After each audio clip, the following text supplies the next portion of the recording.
Hello, hello! For today's video, I will be drawing the main characters from Kipo in the Age of the Wonderbeasts in my style. I've been rewatching this series with a couple of my friends recently, and I've been itching to draw some fan art. So let's not waste any more time here and hop right into it.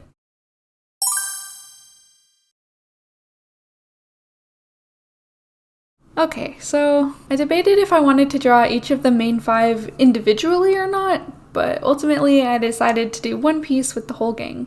So my very first order of business was to figure out what kind of pose I wanted to do. And I ended up landing on a cute idea fairly quickly where they're all taking a little selfie together. So I finished up my thumbnail and got to work on the actual sketch to figure out what each of them would look like in my style. I figured the best place to start would be with Kipo and Mandu. I ended up doing them at the same time, mostly because they were so directly touching in the pose I chose. But I will go ahead and explain my thoughts on Mandu first, because her sketch was incredibly straightforward. The art in Kipo in the Age of the Wonderbeasts is very stylized and cartoony. But while mine does lean closer to semi-realism than that, it's just squishy enough that I didn't really have to change anything on our resident 6-legged, 4-eyed boar mute. I mean, I probably would have changed the eyes to be like beadier or less cartoony than they are in the show, but I ended up drawing them closed anyway, so it didn't really affect anything in the end. Basically, it was just a 1-to-1 with the original Mandu. As for Kipo, a bit more changed. First off, proportionally, my bodies look different. But Kipo is a preteen, so her head's still going to be a little larger and rounder, while her body is a bit slimmer and lankier than your average adult. So honestly, I didn't change that much, I just made the proportions a little more realistic. As for facial features, she's got a small nose and slightly slanted olive-shaped eyes. So I ran with that, quite literally just drawing those features how I would if I was making a character that had them. And finally, for her hair, I had to finagle it a bit because of Mandu sitting on her, but other than that, translating it into my style was pretty easy because the style in the show tends to break hair into shapes just like I do, so it was fairly straightforward. And with that, Kipo and Mandu were done, so I went ahead and moved on to Wolf. I started out with the face. She's got larger eyes with crooked teeth and a wider nose. So I went ahead and included those features, keeping in mind that she's pretty young, so all of her features would be pretty close to one another and lower down on her face.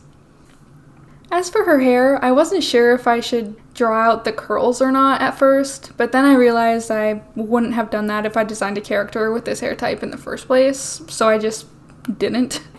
As I said before, I tend to draw my hair by breaking it into sections and shapes. So that's what I did, and her hair ended up looking pretty similar to how it does in the show. The wolfskin she wears is a place where I actually struggled, though.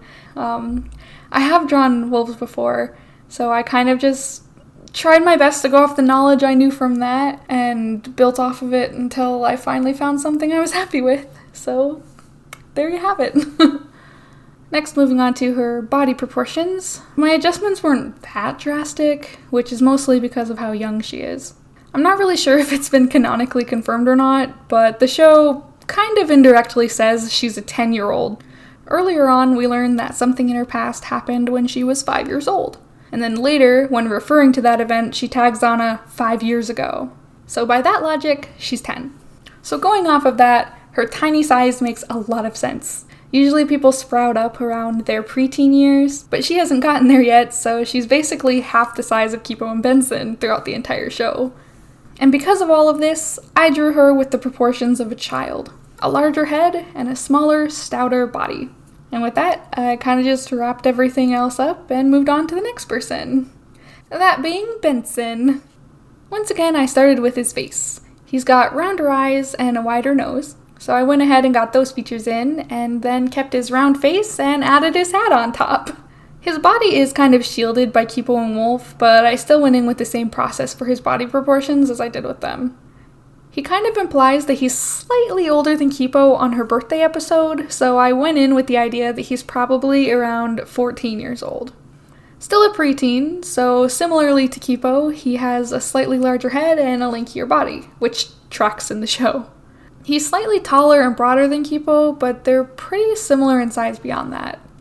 Either way, I did try to make the height difference clear, though it was a little bit difficult at the angle that they're standing at, but I managed. I think he might even look a little too tall, but I think that it still turned out fine. Anyway, I don't really have much else to say about Benson here, because honestly, I think I got my jive around this point, so I kind of sped through his design. So I'll go ahead and move on to the last member of our cast, Dave. I can't believe I'm saying this, but I struggled to draw Dave. I wasn't sure how I would draw a character like this in my style because he's just so cartoony. I just wasn't sure what I should do. With Mandu it was easy because she's basically just a small animal, but Dave is basically an anthropomorphic bug. Honestly, I'm over-exaggerating. It was really just his face that I struggled with because of the overly cartoony, bulging eyes. But luckily, my style is just anime enough that it worked to draw Dave mostly as he is. Just slightly, and I mean the tiniest bit less cartoony. Barely. He honestly just looks near identical to how he does in the show. Anyway, moving on from that, now that the sketches were done, I was on to line art. I'll probably just speed through this because I don't really have much to say about it. One thing I will note is that I use colored line art in pieces like this.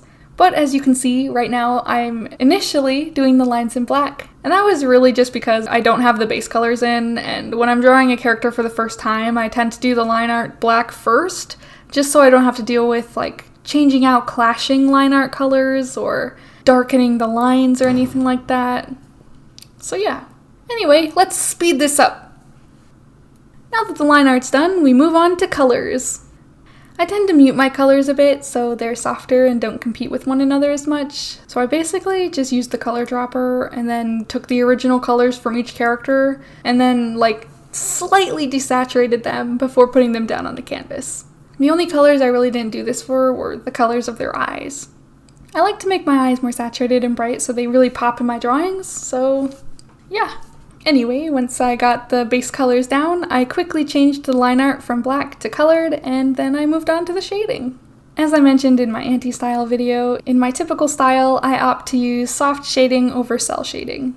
So naturally, that's what I did for this drawing. There's not really a lot to say about the rendering here though, because I literally just did what I always do, so I honestly think I'll just go ahead and speed up this part as well, so we can move on to the results.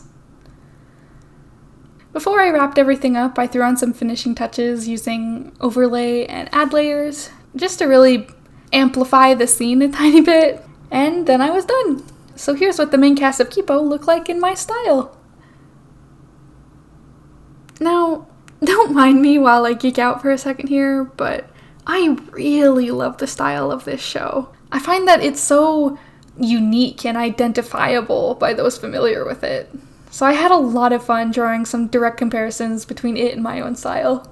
But honestly, overall, I just find that the aesthetic of this style in Kipo is so incredible. The colors, the lines, the characters, the world building, the fluidity in the animation, it's an incredible show. And I recommend anyone watching to give it a try. And I loved taking a closer look at it today. Anyway, I'm gonna go ahead and stop my ramble before I get too off track. So here you have it, the main cast of Kipo and the Age of Wonderbeasts in my style. I'm really happy that I finally got to draw some Kipo fan art. It's like I've had the urge to do it for so long, but I just haven't had the proper motivation for some reason. Until now, that is. And I ended up enjoying it a lot too. And I personally think that it came out super cute. So I'm just gonna count this experience as an overall win. Anyway, I'm gonna leave this video here, so thank you so much for watching, and I hope to see you in the next video. Bye bye!